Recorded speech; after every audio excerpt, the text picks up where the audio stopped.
Episode 1: What the 3P exam really measures and how to think like the exam. Welcome to today's episode. If you are preparing for the 3P exam, this conversation is meant to ground you, not stress you. The 3P exam is not a trivia test, and it is not designed to trick you. It is a competency-based assessment that looks at whether you can think like a safe, entry-level nurse practitioner across the lifespan. The 3P exam evaluates knowledge from 3 core areas that you have already completed: advanced physical assessment, advanced pathophysiology, and advanced pharmacotherapeutics. Each of these domains carries equal weight on the exam, which is important because it tells you how you should study. You cannot overfocus on one area and ignore the others. The exam expects integration. This exam is administered after the core courses because it is designed to assess readiness for clinical decision-making. It is not asking whether you memorized lecture slides. It is asking whether you can recognize a clinical pattern, understand what is happening physiologically, assess the client correctly, and choose a safe and appropriate treatment. One of the most misunderstood parts of the 3P exam is the purpose of the results. The results are not a judgment of intelligence or capability. They are feedback. They are designed to highlight strengths and identify knowledge gaps so you can build a targeted study plan. Think of the exam as a diagnostic tool for your learning, not a verdict. A key mindset shift that helps many students is this: the exam does not test subjects in isolation. It tests systems thinking. A question may look like a pharmacology question, but you will not get it right unless you understand the pathophysiology. A physical assessment question may require you to know what medication would worsen the condition. Everything is connected. As you move through this series, listen for patterns. Ask yourself why a symptom appears, what it tells you about the underlying disease, and what the safest next step is. That is how the exam thinks, and that is how clinicians practice. In the next episode, we will break down the physical assessment domain and talk about what the exam is really asking when it presents an assessment-based question. Episode 2: Physical Assessment and Clinical Pattern Recognition. In this episode, we are focusing on the physical assessment portion of the 3P exam. These questions evaluate how well you gather information and interpret what you find. This includes both subjective data and objective findings. Physical assessment questions often begin before you even touch the client. They may ask about interviewing techniques, identifying a chief complaint, reviewing past medical records, or recognizing risk factors. These questions test whether you know what information matters and why. When subjective data is tested, the exam is asking whether you can listen with purpose. Can you distinguish between what is relevant and what is noise? Can you identify red flags? Can you ask the right follow-up questions? These skills matter because poor history-taking leads to poor diagnosis. Objective assessment questions test whether you know how to examine the body correctly and interpret what you see, hear, and feel. This includes knowing normal versus abnormal findings across body systems. It also includes knowing where to assess and what techniques are appropriate. A common example involves auscultation. The exam may ask where to listen for certain heart sounds, breath sounds, or bowel sounds. This is not random memorization. It is testing whether you understand anatomy and physiology well enough to assess accurately. Physical assessment questions are also closely tied to symptom recognition. If a client presents with shortness of breath, edema, and fatigue, the exam expects you to recognize possible cardiac involvement. If a client presents with unilateral weakness and speech changes, you should be thinking neurologic. The best way to study for this domain is to revisit your advanced health assessment notes and mentally rehearse assessments by system. Ask yourself what normal looks like and what abnormal tells you. Say it out loud if possible. Teaching your brain to verbalize assessment findings strengthens recall. In the next episode, we will move into pharmacotherapeutics and talk about prescribing as clinical reasoning rather than memorization. Episode 3: Pharmacotherapeutics and Safe Prescribing Decisions. Pharmacology questions on the 3P exam evaluate how you make prescribing decisions for real clients. These questions are not about listing every side effect of a drug. They are about choosing the best medication for a specific situation. The exam expects you to understand major drug classes, mechanisms of action, and common adverse effects. It also expects you to think about safety. This includes contraindications, precautions, drug-drug interactions, and drug-disease interactions. Many pharmacology questions involve patient-specific factors. Age, comorbidities, allergies, pregnancy status, renal or hepatic function, and even cost or insurance considerations may influence the correct answer. The safest medication is not always the most powerful one. Pharmacokinetics also matter. You are expected to understand basic principles of absorption, distribution, metabolism, and excretion. This helps explain why certain medications are avoided in renal insufficiency or require dose adjustments. Another major focus is patient education and monitoring. The exam may ask what labs should be monitored, what symptoms require follow-up, or how to evaluate medication effectiveness. This reflects real-world practice where prescribing does not end when the prescription is written. A helpful way to study pharmacology for the 3P exam is to group medications by class and anchor them to conditions. For each class, know the mechanism, 1 or 2 hallmark side effects, and 1 major safety concern. Then connect that to the disease process. In the next episode, we will focus on pathophysiology and how understanding disease mechanisms improves diagnosis and treatment decisions. Episode 4, Pathophysiology and Diagnostic Reasoning. Pathophysiology questions evaluate your understanding of how diseases develop, progress, and manifest across the lifespan. This includes developmental physiology, etiology, and disease mechanisms. The exam expects you to connect what is happening at the cellular or system level to what you see clinically.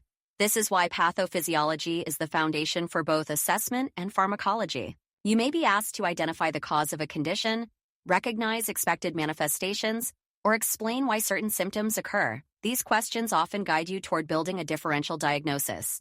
Pathophysiology also supports diagnostic testing.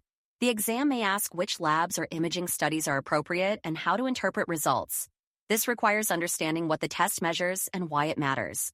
For example, understanding the pathophysiology of diabetes helps you interpret glucose trends, A1C results, and medication choices.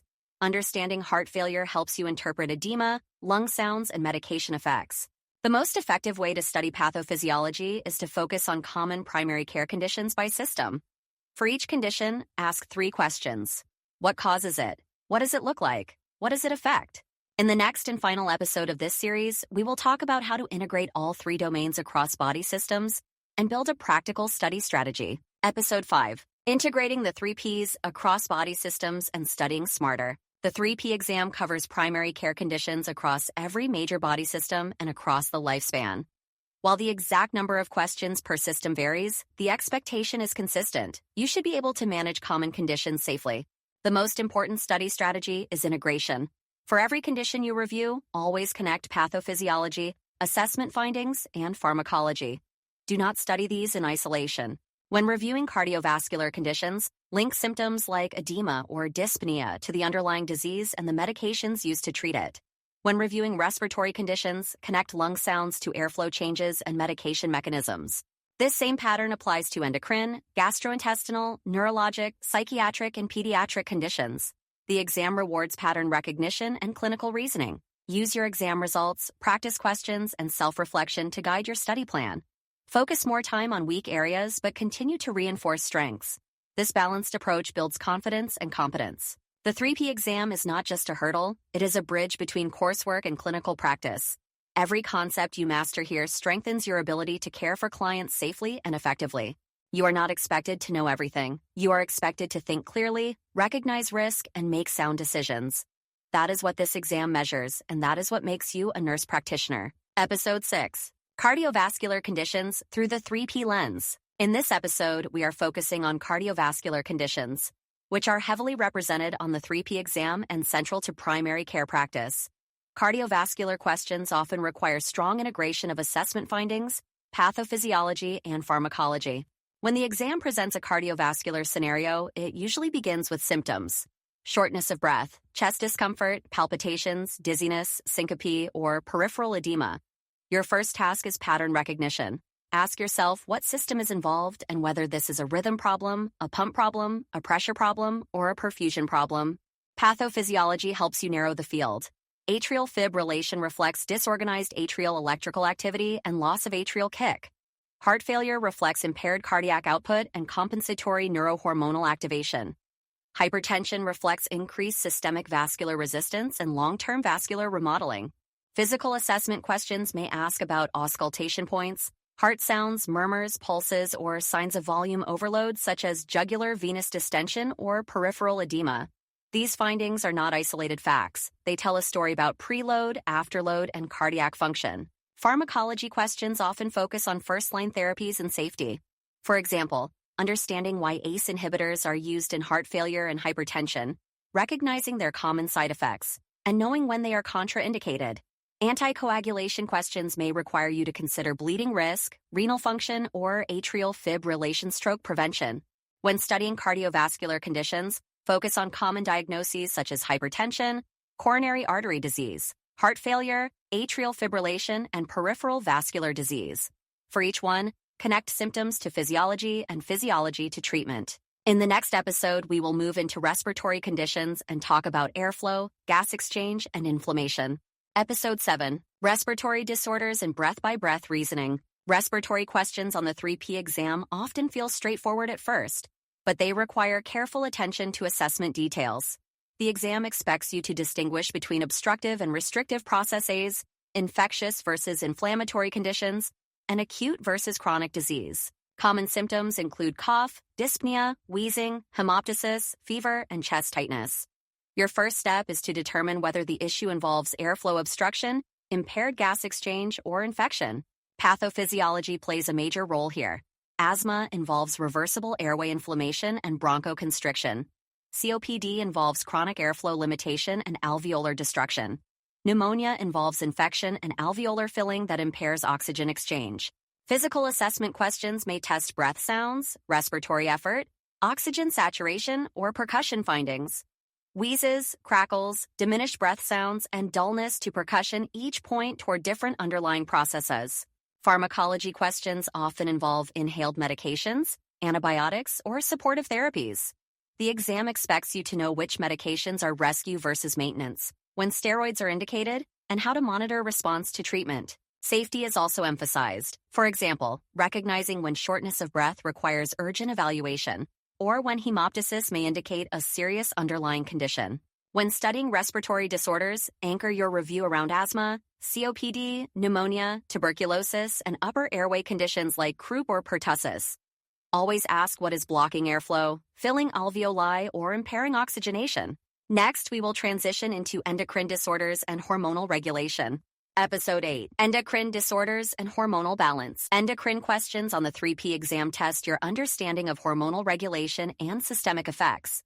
These questions often span multiple body systems because hormones influence metabolism, growth, reproduction, and energy balance. Diabetes mellitus is a core focus. The exam expects you to understand insulin resistance, insulin deficiency, and the consequences of chronic hyperglycemia. This includes recognizing symptoms, interpreting labs, and selecting appropriate medications. Thyroid disorders are also common. Hypothyroidism reflects reduced metabolic activity, while hyperthyroidism reflects excessive metabolic stimulation. Myxedema and thyroid storm represent extremes that require prompt recognition. Physical assessment findings may include weight changes, skin and hair changes, heart rate abnormalities, and temperature intolerance. These findings reflect underlying hormonal imbalance. Pharmacology questions often involve hormone replacement, glucose-lowering agents, or medications that suppress hormone production. Understanding mechanisms of action helps you predict side effects and monitoring needs. Endocrine questions reward clear thinking and pattern recognition. When studying, focus on diabetes, thyroid disorders, and polycystic ovarian syndrome. Always link labs, symptoms, and treatment. In the next episode, we will focus on gastrointestinal and hepatic conditions. Episode 9. Gastrointestinal and hepatic conditions in primary care. Gastrointestinal questions on the 3P exam often begin with abdominal pain, nausea, vomiting, diarrhea, or weight loss. These symptoms require careful localization and pattern recognition. Pathophysiology helps determine whether the issue is inflammatory, infectious, obstructive, or functional. For example, Crohn's disease involves transmural inflammation. Gastroesophageal reflux involves lower esophageal sphincter dysfunction. Pancreatitis involves enzymatic autodigestion. Physical assessment questions may involve abdominal inspection, auscultation, palpation, and percussion. The exam may ask about bowel sounds, tenderness patterns, or signs of liver disease such as jaundice or ascites. Pharmacology questions focus on symptom management, infection treatment, and disease modification. This includes acid suppression, antiemetics, antibiotics, and medications that reduce inflammation. When studying gastrointestinal conditions, focus on common and high-yield diagnoses such as GERD, gastroenteritis, hepatitis, cirrhosis, pancreatitis, and bowel obstruction. Tie symptoms to anatomy and physiology. Next, we will cover neurologic and psychiatric conditions together, emphasizing brain-body connections. Episode 10. Neurologic and psychiatric conditions and clinical insight. Neurologic and psychiatric questions on the 3P exam test your ability to recognize changes in cognition, behavior, movement, and sensation. These questions often rely heavily on history and mental status assessment. Neurologic conditions such as seizures, migraines, transient ischemic attacks, and Parkinson's disease require understanding of neural pathways and neurotransmitter function. Symptoms often reflect the area of the brain involved. Psychiatric conditions focus on mood, thought processes, behavior, and safety. Depression, anxiety, bipolar disorder, and substance use disorders are common. The exam expects you to recognize core features and select appropriate initial treatments. Pharmacology plays a significant role here, especially medication side effects and interactions. Serotonin syndrome is a classic example of why mechanism knowledge matters. When studying these conditions, focus on symptom clusters, red flags, and first-line treatments. Safety, especially suicide risk and medication interactions, is always central. Episode 11, Women's Health, Men's Health, Pregnancy, and Pediatrics. This final content-focused episode brings together population-specific considerations. The 3P exam expects you to adjust assessment and treatment based on age, sex, and developmental stage. Women's health questions may include menstrual disorders, menopause, contraception, and breast conditions. Men's health questions often involve prostate conditions, erectile dysfunction, and testicular concerns. Pregnancy-related questions test basic obstetric knowledge such as fundal height, gestational dating, hypertensive disorders, and infections in pregnancy. Safety for both parent and fetus is always emphasized. Pediatric questions focus on growth and development, developmental milestones, and age-appropriate assessment. Recognizing what is normal for age is critical. Across all these areas, the same principle applies. Understand the physiology, assess accurately, and choose safe treatments. Closing episode, confidence, competence, and clinical readiness. As you prepare for the 3P exam, remember that this assessment reflects your readiness to think like a clinician. You are not expected to know everything. You are expected to recognize patterns, understand mechanisms, and act safely. Study with intention, integrate concepts, use feedback to guide growth. Every hour you spend understanding the why strengthens your clinical judgment. You are closer than you think, and you are more prepared than you feel.